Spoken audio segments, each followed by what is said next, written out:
A raíz de la tragedia en el Jet Set en República Dominicana, Antonio Espaillat ha aceptado esta conversación, se lo agradecemos porque sabemos que para los dominicanos, dominicanas e incluso para algunos países de América Latina y otras partes del mundo, es vital conocer exactamente qué fue lo que ocurrió y por qué ocurrieron estos hechos que todavía duelen profundamente y que ha originado una cantidad de víctimas que sabemos están muy afectadas. Así que le agradecemos mucho que usted esté en esa disposición. Bienvenido y gracias por estar acá. Muchas gracias, Edith, por esta oportunidad de poder hablar contigo y con toda la nación. Lo primero sería preguntarle cómo se enteró usted de lo que pasó en el Jet Set. Yo estaba en Estados Unidos en una feria de televisión y radio que hacen todos los años en Las Vegas, se llama NAB, donde exponen todos los equipos, tanto de radio como de televisión y todas las nuevas tecnologías. Las Vegas tiene una diferencia de horas con República Dominicana aproximadamente de 3 horas. En el momento en que esto ocurrió, yo recibí una llamada de mi hermana a las 10:30 de la noche, hora Vegas, que era la 1:30 de aquí, y me llamó debajo de los escombros y me dijo: Antonio, ha pasado algo increíble, escuchamos una explosión y todo el techo se ha desplomado y estamos todos debajo aquí de escombros. Inmediatamente ella me dijo eso. Yo le dije a ella: Maribel, no te preocupes, yo voy para el aeropuerto enseguida y arranco para Dominicana. Fui a mi habitación, recogí y me fui inmediatamente al aeropuerto. Tuve la suerte de conseguir un vuelo a las 12:30 de la noche, hora de allá, que por suerte se había retrasado 1 hora, salió a la 1:30 y por ese retraso pudieron montarme. ¿Usted tenía en ese momento una idea de la magnitud de la tragedia?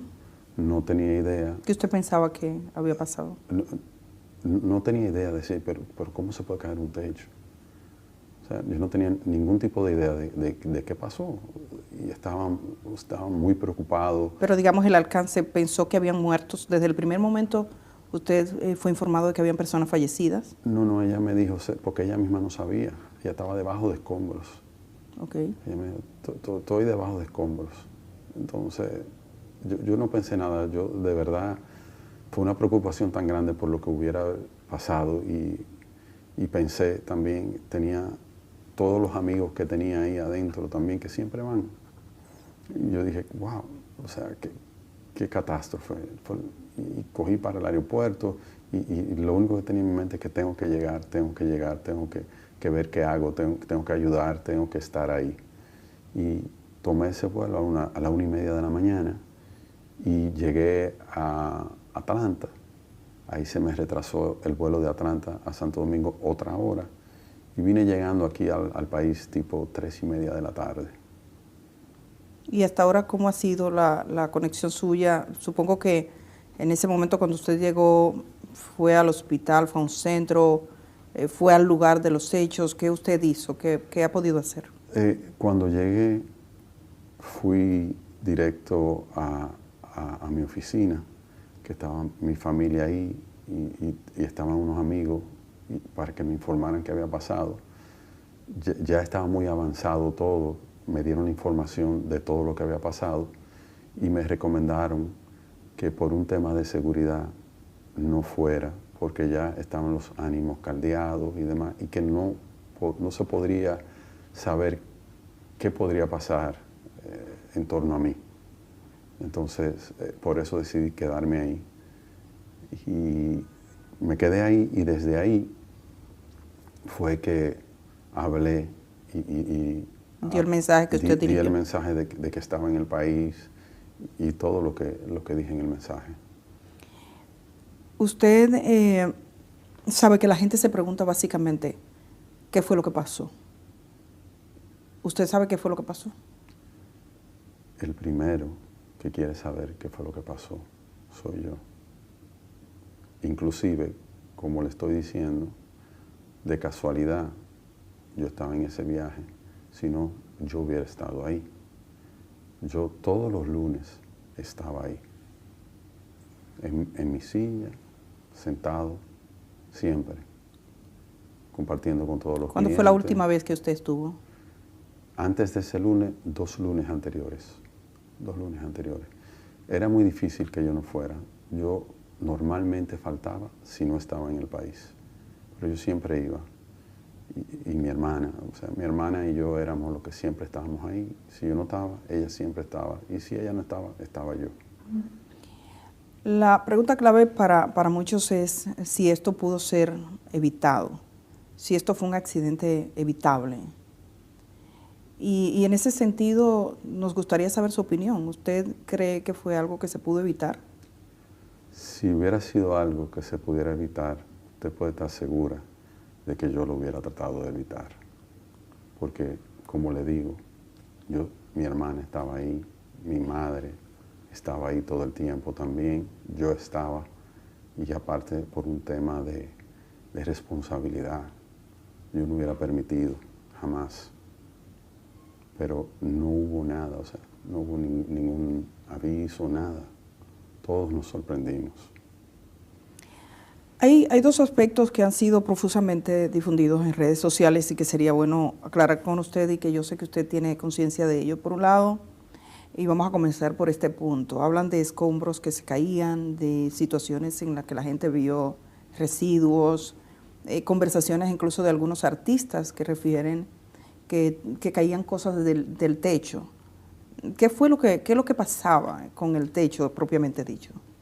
En Jet Set, desde que lo fundamos en ese local, hace 30 años, nosotros teníamos el techo en plafón de yeso y siempre se nos caían los plafones de yeso. Es decir, tenían un plafón que cubría el techo.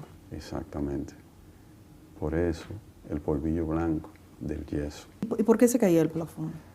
Diferentes razones. Una de las más normales era el tema de agua. Filtración de agua. No solo filtración, mayormente agua de los aires.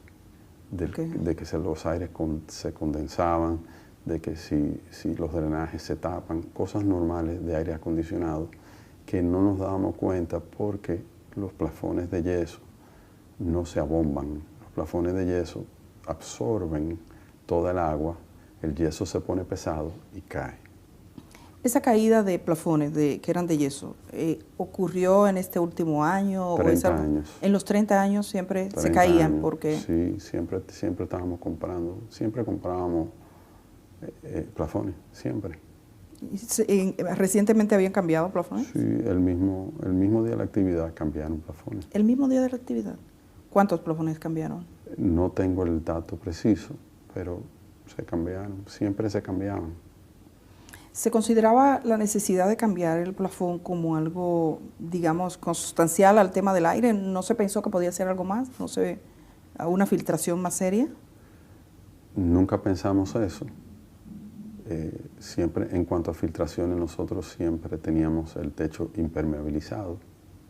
Entonces entendíamos siempre que era un tema de aire. ¿La gente que cambiaba los plafones era la misma? Los empleados, porque un plafón, tú buscas una escalera y lo pone y lo cambia. Eso no lleva, son plafones como si fueran de oficina. Para eso no se contrata una gente para cambiar un plafón.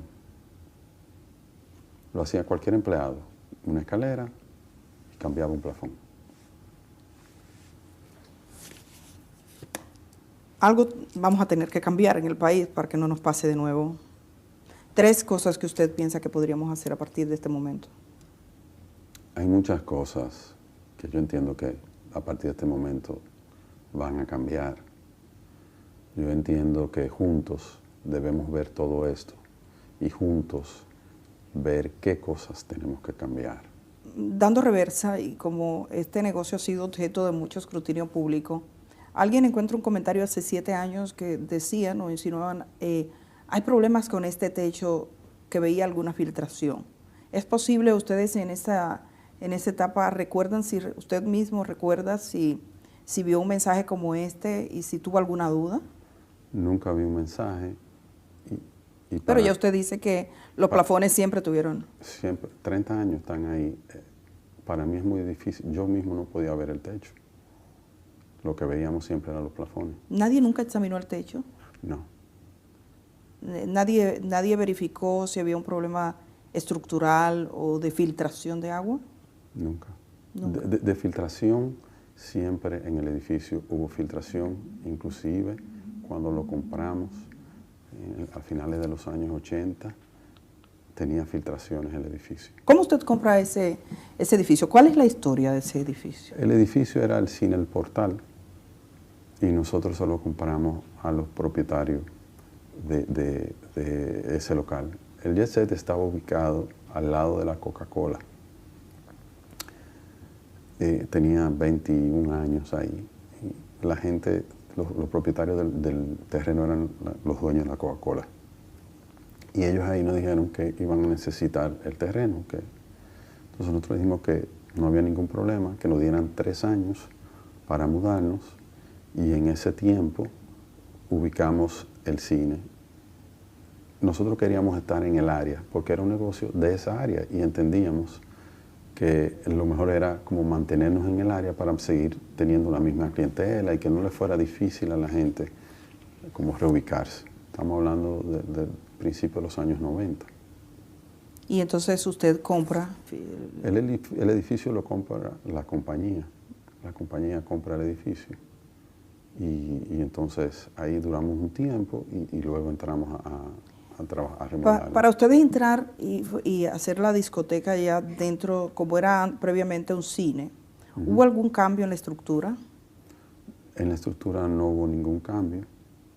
Lo único que hicimos fue que usted sabe que los cines de esa época eran cines grandes y era como teatro, que era como bajando. Entonces lo único que hicimos fue nivelar el piso para que tuviera, porque era hondo, un poquito hondo, para bajar hacia la pantalla. Pero no hubo ningún cambio estructural, digamos, Ninguno. del peso, del techo. No, ninguno. Ningún cambio. No. Cuando usted dice la compañía, usted es el propietario del Jet Set. Yo soy gerente de la compañía del Jet Set. ¿Y quiénes forman la compañía? Mi madre y yo. Ah, ustedes dos. Sí. Entonces usted es el gerente desde esa época. Sí, desde que establecimos la compañía. Uno de los aspectos que se ha referido es el peso sobre la estructura. Y desde el aire hay una imagen que muchos han vuelto hacia atrás, donde se ven algunas estructuras. ¿Qué tanto peso ubicaron en la parte superior sobre el techo? Yo no puedo hablarle de la cantidad del peso, porque nunca tuve la información de cantidad de peso. Nosotros contratábamos gentes expertas en las diferentes áreas que lo trabajaban. Nosotros contratamos compañías de aire acondicionado que nos montaron unos aires acondicionados. Lo que sí puedo decirle que desde el año 1994, cuando fue que entramos a ese local, nosotros teníamos 6 unidades de aire y hasta la fecha es lo que teníamos, 6 unidades de aire. Esa decisión fue una decisión de la compañía que puso el aire, dice usted, de ubicar allí los... La recomendación fue de ellos, la cantidad de toneladas que deberíamos tener y cómo ubicarlos. ¿No sabe qué peso tenían las unidades que estaban? Nunca cuando uno compra un aire pregunta cuánto pesa. Esa estructura no fue sometida nunca a un escrutinio de decir, digamos, en términos estructurales, un ingeniero, un arquitecto que verificase la estructura en sí misma. No. Entonces, señores, se está diciendo que por esa entrevista que va a tener mañana el señor Antonio Espaillat, hay un rumor, porque según lo que se está diciendo, él va a ser apresado supuestamente, no puedo decir un asunto porque hemos recibido un asunto de tercero que entendemos que tiene, yo voy a explicar por qué tiene lógica, que puede ser que lo aprese. Y voy a pasar a decir por qué. ¿Cómo es que te dicen? El por qué. Voy a explicar por qué. Pero señores, y yo le voy a decir a ustedes, ya hace 14 días de esa desgracia. Entonces cuando un pobre a los 2 días está preso. Así es, señor. Entonces, Pues le voy a explicar que yo puedo creer que sí, que es verdad. Se está rumorando de que puede ser apresado esta noche y por eso es la urgencia de esa entrevista. ¿Por qué? Nosotros tuvimos la información de que él estuvo por 4 horas en SIN. Por 4 horas estuvo reunido con la señora, con el señor Hasbun y la señora Alicia en su empresa de SIN. ¿Qué pasó ahí? Parece que estaban tratando de afinar o de ponerse de acuerdo para hacer esta entrevista, pero parece que al final fue la gente de Telesistema que aceptó hacer esta entrevista con el señor Antonio Espaillat. Entonces, esto para mí tiene un poquito de lógica, porque si nos podemos a pensar... De filtración, siempre en el edificio hubo filtración, inclusive cuando lo compramos, a finales de los años 80, tenía filtraciones el edificio. Hay dos aspectos que han sido profusamente difundidos en redes sociales y que sería bueno aclarar con usted y que yo sé que usted tiene conciencia de ello. Por un lado, y vamos a comenzar por este punto, hablan de escombros que se caían, de situaciones en las que la gente vio residuos, conversaciones incluso de algunos artistas que refieren que caían cosas del techo. ¿Qué es lo que pasaba con el techo propiamente dicho? En Jet Set, desde que lo fundamos en ese local hace 30 años, nosotros teníamos el techo en plafón de yeso y siempre se nos caían los plafones de yeso. Es decir, tenían un plafón que cubría el techo. Exactamente. Por eso el polvillo blanco del yeso. ¿Y por qué se caía el plafón? Diferentes razones. Una de las más normales era el tema de agua